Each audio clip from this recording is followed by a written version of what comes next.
seemed like a mother living a quiet life until her son found her with an axe buried in her head. It's a scene that's almost impossible to really wrap your head around.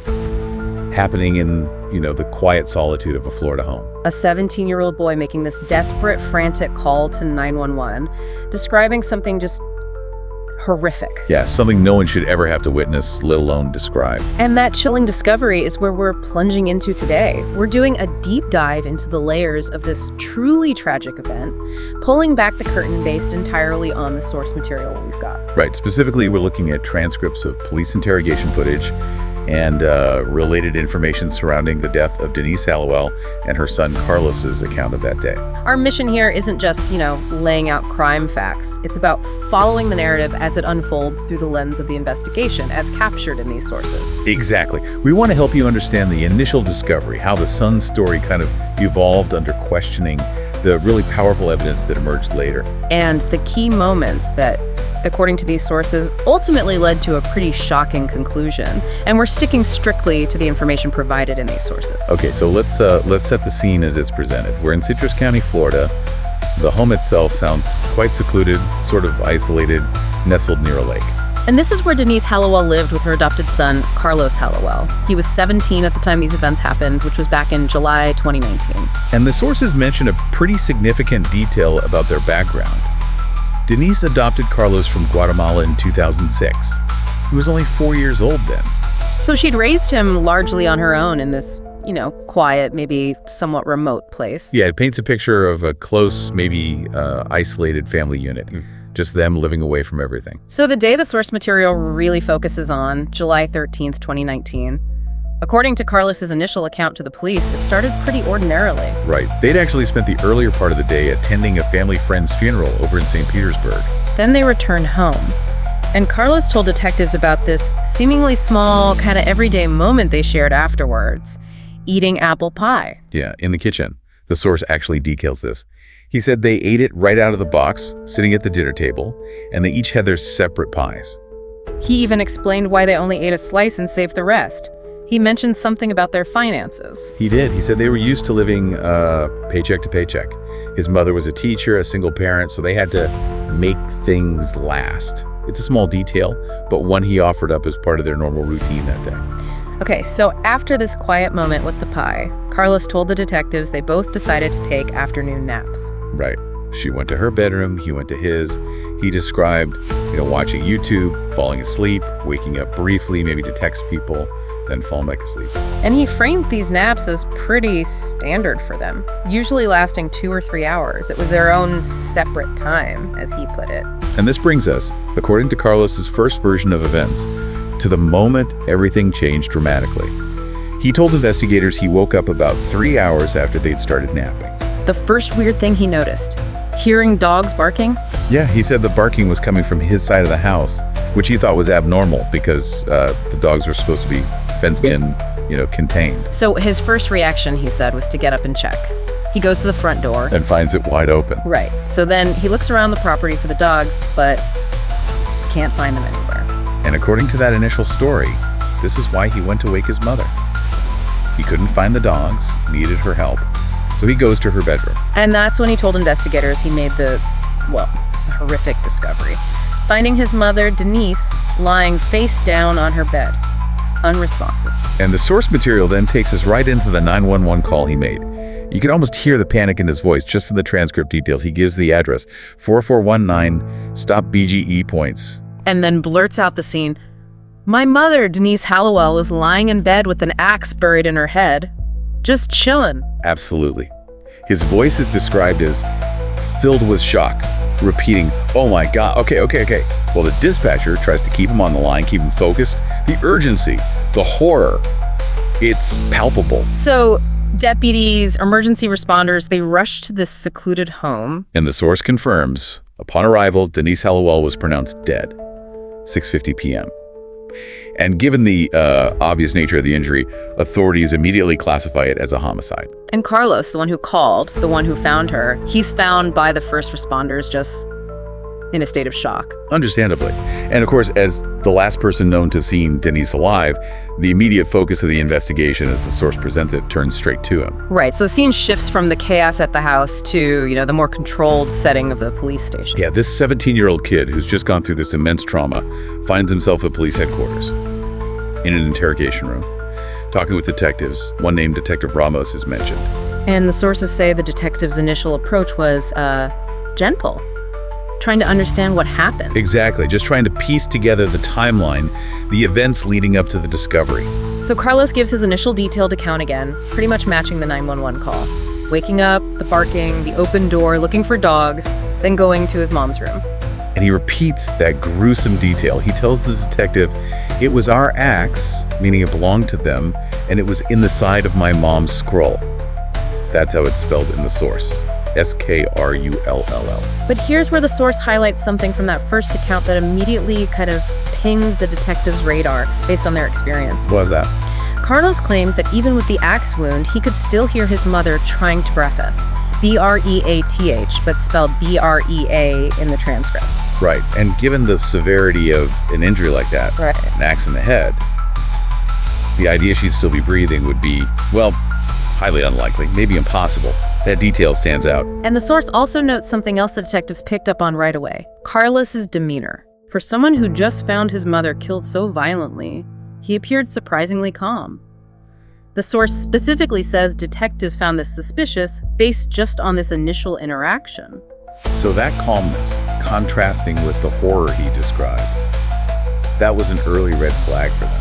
Definitely. So the detectives start probing, asking about potential motives, suspects, who could have done this. And Carlos's response, according to the source, was basically, "I don't know anyone." He described his mom's friends as just people at church, insisted she didn't have any enemies he knew of. He really played up their isolation, didn't he? Saying things like, "We're in the middle of nowhere. We just keep to ourselves." Yeah, and he mentioned some security measures, like signs they put up because of small intruders or hearing noises at night, almost painting a picture of them being vulnerable, maybe. And he added that his mom kept her life private, even from him sometimes. He only knew what he needed to know.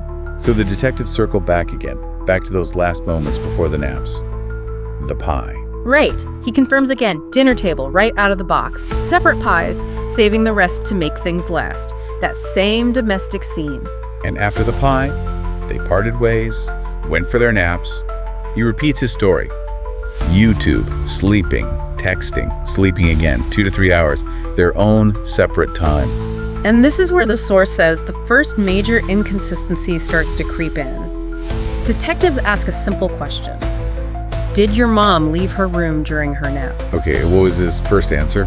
Initially, he said he didn't know, claimed he was a heavy sleeper, his room was on the other side of the house from her car garage, plus he usually had background noise playing, so he couldn't hear if she left, simple as that. But then, the source transcript shows that within just minutes, his story changes. Suddenly, he did hear his mom. oh, what did he claim he heard now? He says he was in his room, door closed, and he heard her doing what she normally does, going to her room. Okay, so just hearing her go to her room. Well, then he adds more detail. He says if she needed something, like water, because she got dehydrated, she'd come out, go to the kitchen, get it, then go back to bed.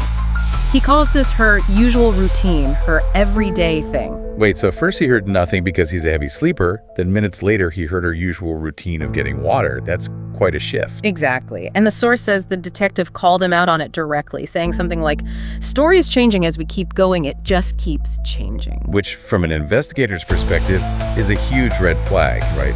Truth is usually consistent. Lies often shift or add details when pressed. Precisely. They tried to pin him down. What did you actually hear today versus what's just her normal routine? But he stuck to it, blending the routine with what he claims he heard. Yeah, he insisted he knew she went to the kitchen, probably for water from the jugs in the fridge, maybe tea. It's like he was using his knowledge of her habits to fill in the gaps of his new claim. Wow. Okay, so that inconsistency is hanging in the air. What happens next in the interrogation? Well, the source describes a pause. The detectives actually step out of the room, leave Carlos alone for about 20 minutes. Letting him sit with it? Building pressure, maybe? Or perhaps checking something? Probably both. And when they come back, they don't go back to the timeline of that day. They hit him with something completely different. Something from the past. Oh, is it? They bring up a little domestic incident from months earlier, an incident where the cops were called. Okay. How did Carlos react to that? Initially, he tries to downplay it, according to the source. Says things like, my mom and I sorted that out. It completely gotten out of hand. My mom overreacted. I overreacted. They talked about it after, just brushing it off. But the detectives didn't buy the downplaying. No, they push back with the actual details from that incident report. They state that Carlos assaulted his mother, hit her so hard her arm was broken. Broke her arm. That's not a little domestic. That directly contradicts the peaceful image he was trying to paint. Absolutely. And Carlos then tries to reframe that. He claims it wasn't physical at first, just yelling like, get out of my face. But then he admits the physical part. He does, but then he immediately pivots and claims she used to hit him. Pretty hard, sometimes in the face, mostly on the back with just anything she could grab, mentioning keys specifically. He says, after the years, I just kind of took it. So he's alleging prior abuse from her side now. Yes. And he frames the incident where he broke her arm as him just defending myself. He calls it kind of like the last draw deal and says that's why he moved out afterwards, stayed with friends for several months. Okay, so he moved out after breaking her arm. Did the source say anything about why he moved back in? It does. It says during the time he was away, he started taking Prozac for depression and stabilized. And only after that, after he was on medication, did his mother allow him back home. Carlos apparently phrased it as, the mom finally got me on antidepressants. Implying her condition for his return was linked to him getting treatment. Seems like it. But here's where the source drops a really crucial piece of contradictory information. Something that totally undermines Carlos's story about them sorting it out and her welcoming him back. What's that? The source reveals Denise was actually afraid of him. Deeply afraid. Afraid, even after letting him move back. Yes. It says she installed security cameras around the home, not just for random intruders, but specifically because she didn't trust him and feared he might hurt her again. Wow. Okay, that changes everything. His narrative was one of reconciliation, but she was apparently living in fear of him. That's a huge discrepancy. It's massive. And the detectives use this, combined with their experience, to hit him with statistics. They tell him basically, strangers don't just walk in and kill people napping. Right. They said something like, rarely ever happens, and that 99.9% of the time, it's a family member or a close friend or a lover, directly pointing the finger internally. How did Carlos handle that direct implication? The source says he got uneasy, claimed offense, tried to pivot back to their history. She adopted him. She's always been there for him, trying to push back against the idea he could be involved. But his demeanor was changing. Not so calm anymore. Not at all. The source notes growing uneasiness, flashes of anger, worry, a clear shift from the start, and the detective points it out. Leading to a really intense moment. The detective basically accuses him of acting, saying he's putting on a pretty good show, and then uses the term very sociopathic to describe his attitude. Whoa, sociopathic, that's strong language in an interrogation. Yeah, the detective apparently knew Carlos from the prior incident involving the broken arm when he was in charge of major crimes. He explains he means Carlos doesn't feel like normal people feel. And Carlos's reaction. Strong denial, anger. Insists he does have normal feelings, loved his mom, tells the detective to ask anyone. He's really agitated by the accusation and the direct suspicion. So lots of suspicion, changing stories, troubling history. But did they have enough to hold him at that point? Apparently not. The source indicates that, despite everything, they didn't have the concrete physical evidence yet to definitively link him to the murder and keep him detained, especially since he was only 17. So they had to let him go. Where did he go? He was released to DCF, the Department of Children and Families, as he was a minor. They would figure out placement or the investigation continued. The source notes he asked practical questions, like when he'd be released, where he'd go. Interesting. And what did Carlos do after being released while this investigation was presumably still very active? The source gives us a glimpse. He turned to social media, publicly posting about his grief, inviting friends to his mother's memorial service. It's a very public display of mourning. Exactly. Receiving messages of comfort online, all while behind the scenes, investigators were likely digging deeper based on those interview red flags and the disturbing history that had emerged. It's quite a contrast. Okay, so now we jump forward. 9 weeks have passed since the murder. The investigation's been continuing quietly. Then detectives call Carlos back. Second interview. You can feel the shift, right? Something must have developed in those 9 weeks. Absolutely. And the source says the detectives get straight to the point this time. No gentle intro. They tell him right away. there are inconsistencies we need to address now. And the first big one they hit him with, technology, GPS. The phone data. What did it show? They tell Carlos they tracked his phone's GPS location during the exact time he was on that 911 call. It completely contradicted his story of being in his mom's room. The data showed he was down by the lake area for the entire time he was on the phone with 911. Down by the lake, not in the bedroom, while reporting finding her in the bedroom. Exactly. Yeah. A massive contradiction. His immediate reaction, denial. I didn't go down by the lake, sticking to the original story. But the detectives had more, didn't they? They mentioned searching the lake. They did. The detective reveals they had a dive team search the entire lake behind the house. Then he asked Carlos, almost casually, they did find anything out there, anything you know of. And Carlos suggested, what? Fishing hooks. Yeah, old hooks, fishing poles. Trying to suggest only harmless junk would be down there. But that's not what they found. This leads to the big reveal in the interrogation room, right? The box. Yes. The source describes the detective opening a box brimming with evidence. And it notes Carlos gets visibly anxious seeing it. He knows this is serious. What's the first thing they pull out? A camera. The detective asks if it looks familiar, if it was one from outside. Carlos identifies it. Yeah, the one facing towards the front door. But then they twist. The detective reveals it wasn't found outside, it was found inside the house. Carlos fumbles a bit, first saying only one camera was inside, then correcting himself. No, there's one more. There's 3 cameras in the house. The source confirms 3 were found. He knew about at least one outside one, the white one, Godzilla. Okay, so cameras were potentially moved. And then the connection to the lake. Exactly. The detective lays it all out, what the dive team found. Your mom's phone down by the lake, 3 cameras down by the lake. Wow. Her phone and the cameras. All found exactly where his GPS put him during the 911 call. The detective spells it out for him. You see how this is stacking up?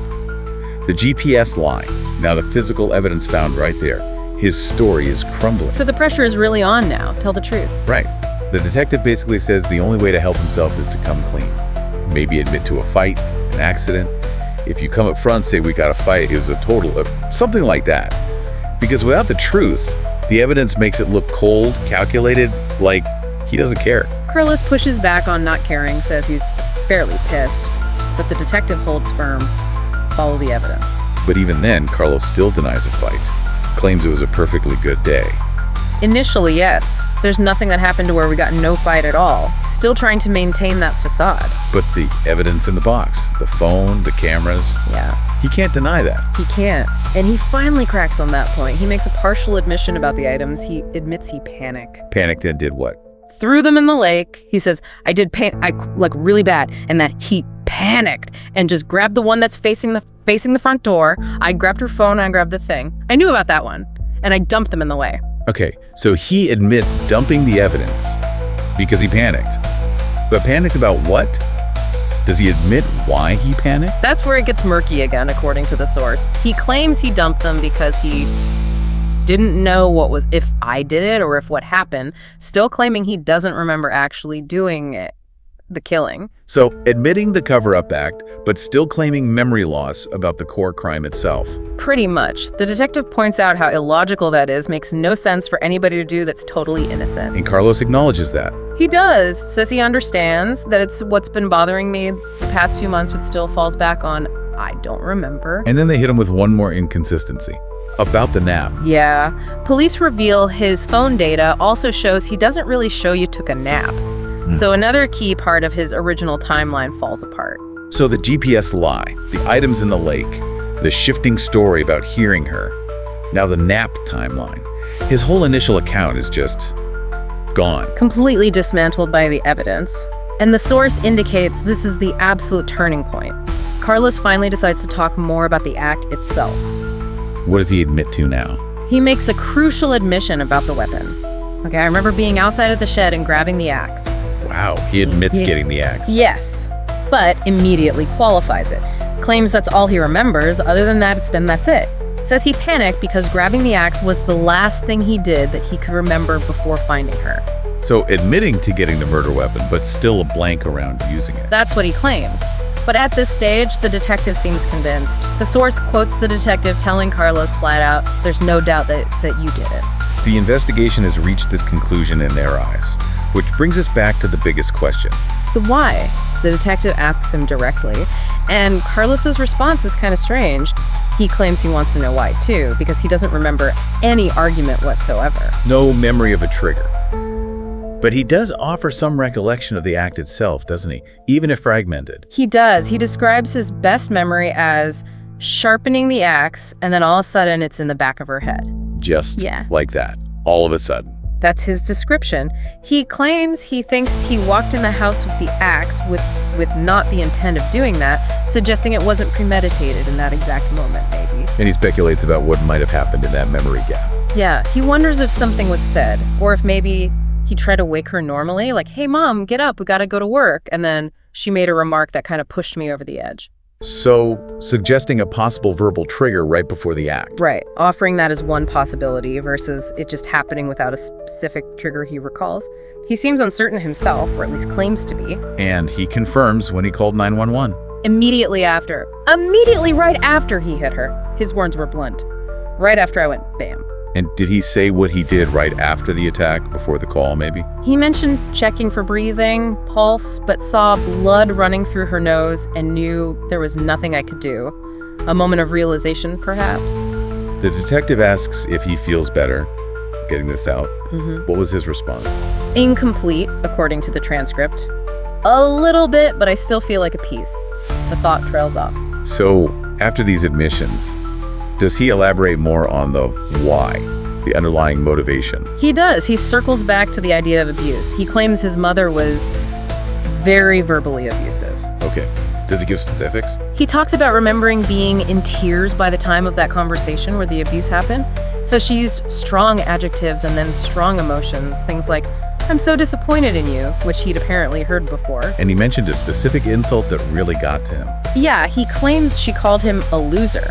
He says that was the point. He thought, okay, chill up, trying to calm himself, but alleges she kept going. And he actually connects this alleged verbal abuse directly to his violence, including using the axe. He does, quite explicitly. He claims that when he's, say, punching something or I'm using the axe, whatever, he would plays the things that my mom's has done in his head, like using the physical act to release the frustration from her words. That's a disturbing coping mechanism he's describing. Very. He says he'd visualize what she said, I visualized what she said in a paragraph, and then just beat out of it. That's the explanation he offered for the link between her words and his actions. But even as he's explaining all this supposed motivation, the detectives still noted something about his demeanor. Yes, the source points out that even while sharing these deeply personal and disturbing explanations, he still seemed strangely distant from the gravity of what he had done.